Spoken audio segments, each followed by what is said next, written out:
भविष्यात काय दिसतं असं म्हटलं तर भविष्यात मला AI दिसतो. AI म्हणजेच आर्टिफिशियल इंटेलिजन्स. आज भारताला AIच्या क्षेत्रामध्ये सक्षम करण्यासाठी सक्षम कम्प्युटर क्लासेसचे ओनर्स आपल्यासोबतच आहे.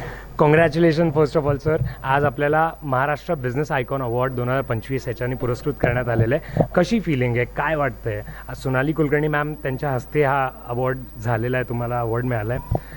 काय सांगाल या अवॉर्ड शोबद्दल? पण अतिशय सुंदर पद्धतीनेचं आयोजन करण्यात आलं. श्री पठाडे सर, त्याच्यानंतर यांनी खूप छान अँकरिंग केली. तुमची सगळी टीमच खूप खूप छान आहे आणि अतिशय वेल मॅनर्ड, वेल कल्चर्ड हा प्रोग्राम वाटला. खूप छान. आपण काय करतात, लोकांना काय सांगाल?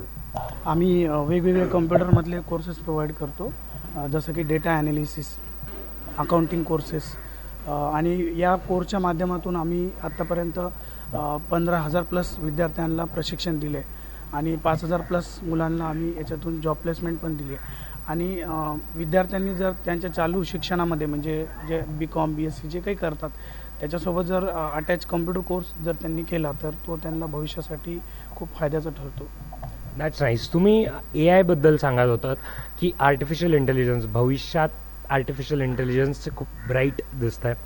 त्याबद्दल आपण काय सांगाल? काय करताय एक्झॅक्टली? लोकांपर्यंत त्याचे ट्रेनिंग्स पण आपण देतात का? सध्या नाही का आर्टिफिशियल इंटेलिजन्स आणि मशीन लर्निंगचाच जमाना आहे. म्हणजे तुम्ही कुठलाही JEE किंवा इंजिनिअरिंगसाठीचा जो विद्यार्थी आहे तो कम्प्युटर सायन्स या ब्रांचलाच प्राधान्य देतो, हे सगळ्यांना सर्वश्रुत आहे. तर आम्ही यांच्यासाठीचा एक प्लॅटफॉर्म म्हणून AIच्या अशा काही ॲक्टिव्हिटीज घेतो जेणेकरून त्यांना आर्टिफिशियल इंटेलिजन्सचा एक सेक्युअर्ड, त्याच्यानंतर सायबर कंट्रोल बेस्ड जे पण काही आहे त्या सगळ्या ॲक्टिव्हिटीज आम्ही आर्टिफिशियल इंटेलिजन्स थ्रू आमच्या सेंटरमध्ये शिकवल्या जातात. आणि सर्वात महत्त्वाचं की इथून पुढे जे पण काही ग्राफिक्स राहणार आहेत किंवा इनोव्हेशन्स राहणार आहेत त्याच्यामध्ये AIचा प्रचंड उपयोग होणार आहे. तर त्याचा एक दृष्टिकोन आम्ही त्यांच्यामध्ये एक प्रगल्भित करण्याचा प्रयत्न करतो. म्हणजेच त्यांना तयार करताय कल के लिए. कल की जीत की तैयारी आज हो रही है.